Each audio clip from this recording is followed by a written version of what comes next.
pen, ayos. Mura lang, basta isang buong repolyo lang. Isang buong repolyo.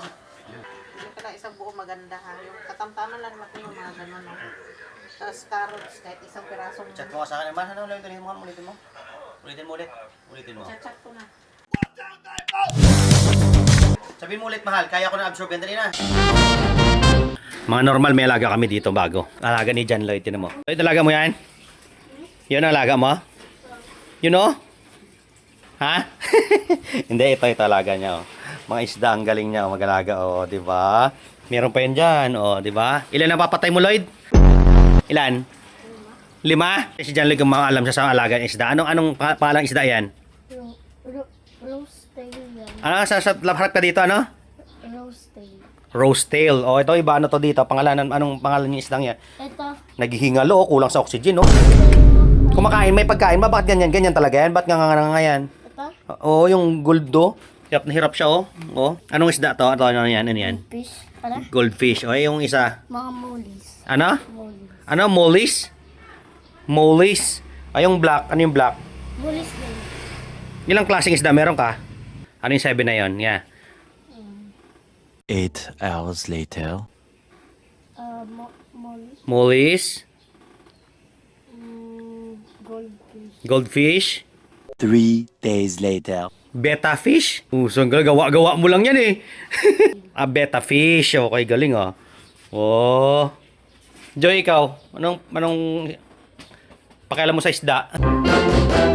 Aquarium. Ha? Bibigyan aquarium? Bibili kayo? Oo. Anong gano'ng kalaki? Aquarium? Mga 40 square meter. Bibili ako ng aquarium ko. Alam mo kung ano isda? Ano isda? Tilapia at bangus. Tilapia pa. Oh, panis yung isda niyo, liit eh. Hindi mo na yung makain. Lai, gusto mo alaga ng tilapia at bangos? Bakit? Ha? Shoutout nga pala sa nagbibigay ng pagkain sa amin dito. Ayan o. Oh, yun yung kapitbahay namin na mabait.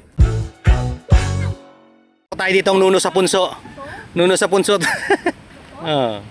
So yung mga normal, may pinapagawa ko ditong bahay. Ayan o. Laki pinapagawa ng bahay.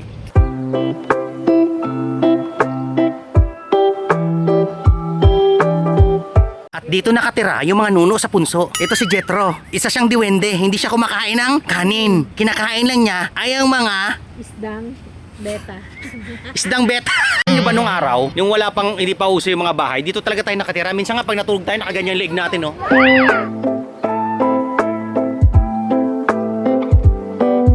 Isa kang babaylan. Ganyan yun, no? Tapos may tabako, no? Oh! Wow! Diba? Mahina ang grape. Ikaw? Ikaw? Wow! SpongeBob!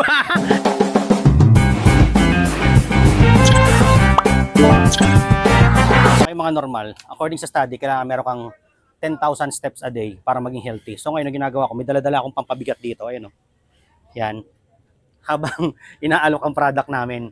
Siyempre, healthy ka na, kumikita ka pa, at the same time, nakakatulong ka pa. Ang training ground ko kasi lagi sa sales is yung field.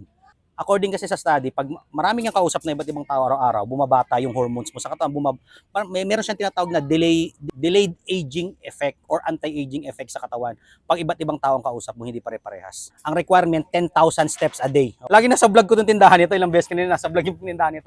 Ayan siya, mabait niya, mabait yan. Yan, si Boss Romel. Ayan, ayan o.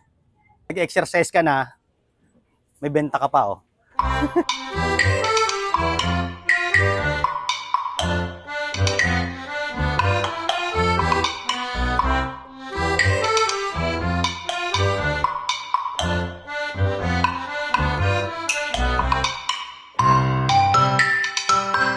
Good morning mga normal. Dahil mahal na gasolina, 10,000 steps tayo nga today. Actually, advantage sa atin eh. Kasi mahal ang gasolina, di ba? Mahal na lahat. So babalik tayo sa healthy living. Maglalakad tayo. Ang goal natin 10,000 steps. Kahapon naka 5,000 lang ako, nasa record ko eh. Pakita ko ito. Ito siya, oh. Okay.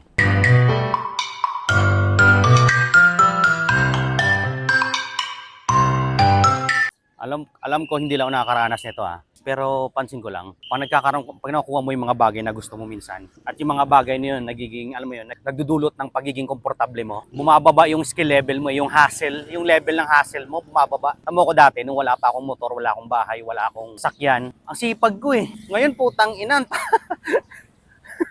ang tamad ko na, boy! Nangyayari nga sa akin yun. Hindi, nilalakad-lakad ako, Brad. Tamad ko na. Pero papasalamat ako, tumaas yung gasolina eh. Bumalik ako sa paglalakad, Brad, sa pagiging primitive. So ngayon mga normal, dadali ako nanay sa anak niya. Ang anak ko, madami siya. Sino mga kausap ko doon? Yung Sham? Nagagawa pala sila dito ng ano, you know. Yan sila sir, si Sir Ata Mayari. Shoutout nga pala dito kay sir. Oh, kung gusto niyo mapagawa ng bintana, o kahit ano related sa glass, and ano, mga ano services sir, mga glass. Ang laki talaga ng advantage pag ikaw ay naglalakad compare talaga sa komportable yung katawan. Ito hindi to ano first. Technically, eventually,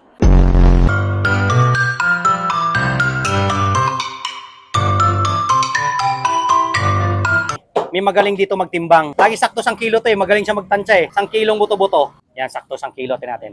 Tingnan natin, Brad. Sablay, ilan? 280, ano yan?